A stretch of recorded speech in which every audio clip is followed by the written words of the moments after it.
اللہ فرماتے ہیں کچھ لوگوں کا دعویٰ ہے کہ ہم اللہ اور آخرت پر ایمان رکھتے ہیں، حالانکہ وہ ایمان نہیں رکھتے، دعویٰ کرتے ہیں، نفاق کا مظاہرہ کرتے ہیں، منافقت کرتے ہیں۔ جو اللہ کو ماننے والا ہوتا ہے اس کا رنگ اور ہوتا ہے، جس کو پتا ہوتا ہے قیامت کے دن اللہ کے حضور کھڑے ہونا ہے، اس کے اعمال یہ نہیں مانتے، کہتے ہیں ہم مانتے ہیں، پر مانتے دعویٰ ہے کہ ہم مانتے ہیں آخرت کو بھی اور اللہ کو بھی، پر نہیں مانتے۔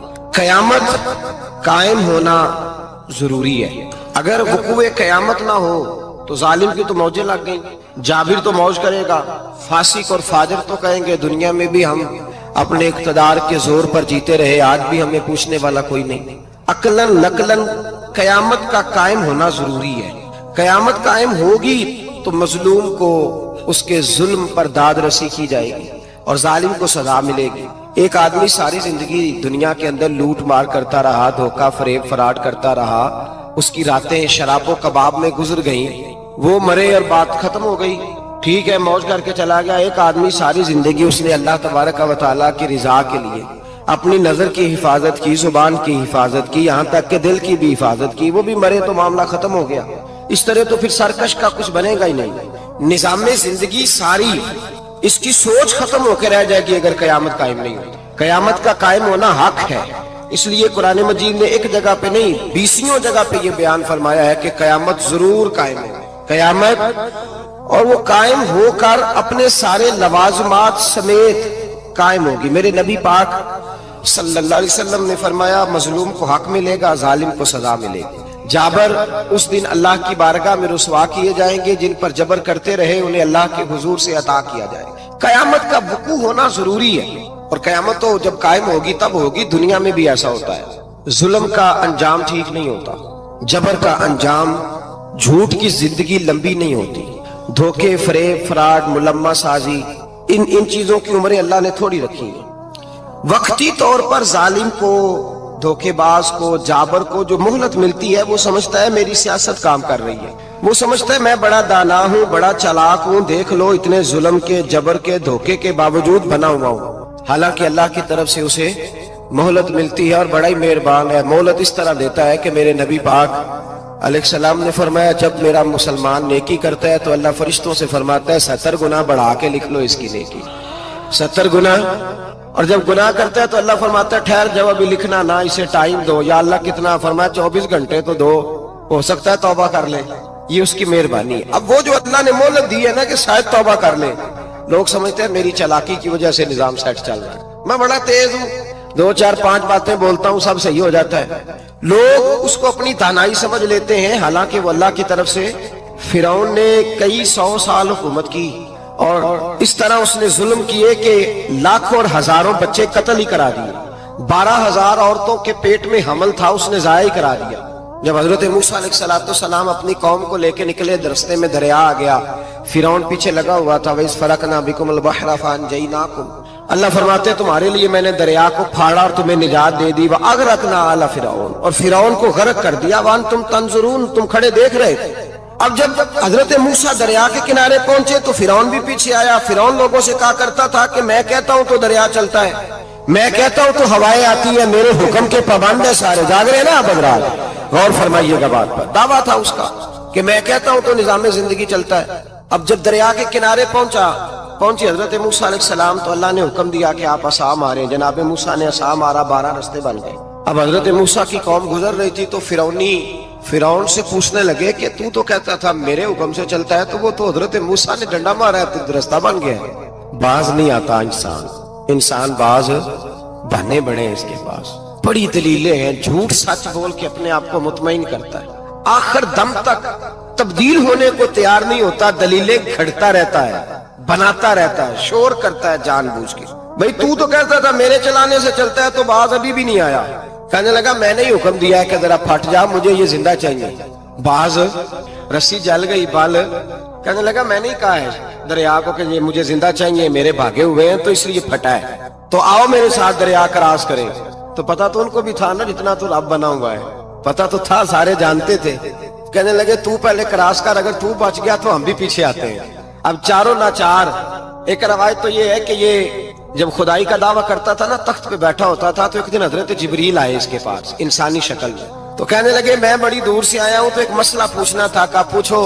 کہنے لگے ایک غلام تھا کسی بادشاہ کا, تو بادشاہ نے اسے تھوڑی دیر کے لیے ایک علاقے کی سربراہی دے دی. کتنی دیر کے لیے؟ کتنی دیر کے لیے ہمیں سربراہیاں ملتی ہیں؟ کیوں جی؟ تھوڑی دیر کے لیے ملتی ہے نا. تھوڑی دیر کے لیے سربراہی دے دی ایک غلام کو. ذرا بات کو سمجھیے. حضرت جبریل پوچھتے ہیں, کہتے ہیں سربراہی مل گئی, اب وہ مالک ہی بن کے بیٹھ گیا ہے, وہ بات ہی نہیں سنتا. اس کو تھوڑی دیر کے لیے بنایا تھا, وہ تو خدائی کا دعویٰ کرنے لگا ہے. آپ بتائیں اس کا انجام کیا ہونا چاہیے؟ یہ مسئلہ پوچھنے آیا ہوں. تو فرعون کہنے لگا اس کا انجام یہ ہے کہ اسے پانی میں گوتے دے دے کے مار دے. انجام کیا ہے؟ بولیے بولیے, کیا انجام ہے؟ کیا انجام ہے جی؟ پانی میں. اللہ اکبر, اپنی سزا تجویز کر رہا ہے. اس کی سزا کہ اسے پانی میں گوتے دے دے کے مارو ظالم کو. اسے تھوڑی دیر کے لیے بنایا تھا اور وہ چھائی گیا ہے, قبضہ ہی کر گیا ہے. حضرت جبریل کہنے لگے جی آپ لکھ کے دے دیں گے؟ کہنے لگا لاؤ لکھ دیتے ہیں. لکھوا لیا. جناب جبریل رکا لے کے تشریف لے گئے. اب جب فرعون دریا میں آیا نا تو اللہ نے حکم دیا مل جا. جب دریا ملا چیخنے لگا تو حضرت جبریل آئے, کہنے لگے تیرا ہی فتویٰ ہے, یہ تیری سزا ہی ہے نا. ہم بھی بڑی سزائیں تجویز کرتے ہیں. یہ جھوٹا ہے جی, اس کا تو فلانا علاج ہونا چاہیے, تو اگر تو جھوٹ بولے تو یہ فلانا بڑا جاور ہے جی, اس کے ساتھ اس طرح ہونا چاہیے, تو اگر تو یہ کام کرے تو جو سزا تو لوگوں کے لیے تجویز کر رہا ہے تو اپنے بارے میں بھی سوچ. اب جب گوتے آئے نا, آخری وقت دیکھا وہ فرعون جو کہتا تھا میری مرضی سے دریا چلتا ہے. علامہ ساوی نے تفسیر ساوی میں لکھا ہے تڑپ کے رونے لگا. جب یہ مزاج ہے, ایک دفعہ اوپر آتا ہے آدمی جب دریا میں جاتا ہے, اوپر آیا تو چیخنے او میرے حواریو خدا کا واسطہ مجھے بچاؤ. کہنے لگے تو کہتا تھا میری مرضی سے چلتا ہے. بے بسی ہے, تڑپتا ہے, روتا ہے. وارث شاہ مان کری نہ وارثہ دا, رب بے وارثہ کر کے مار دائی. تڑپ رہا ہے, چلا رہا ہے, کوئی مدد کو نہیں پہنچتا. اب جب آخری گوتا آیا تو کہنے لگا آمنا برب موسیٰ و ہارون, میں موسیٰ کے رب کو بھی مان گیا, ہارون کے رب کو بھی. اللہ نے فرمایا نہیں, اب تیرا ماننا قابل قبول ہے. اس وقت ماننا تھا جب تجھے مہلت دی تھی, جب تو جوان تھا. بڑھاپا آتا ہے, بیماری آتی ہے, جوان آدمی بیماری کا شکار ہوتا ہے تو کہتا ہے یا اللہ ایک دفعہ صحیح کر دے, میں ساری پڑھا کروں گا.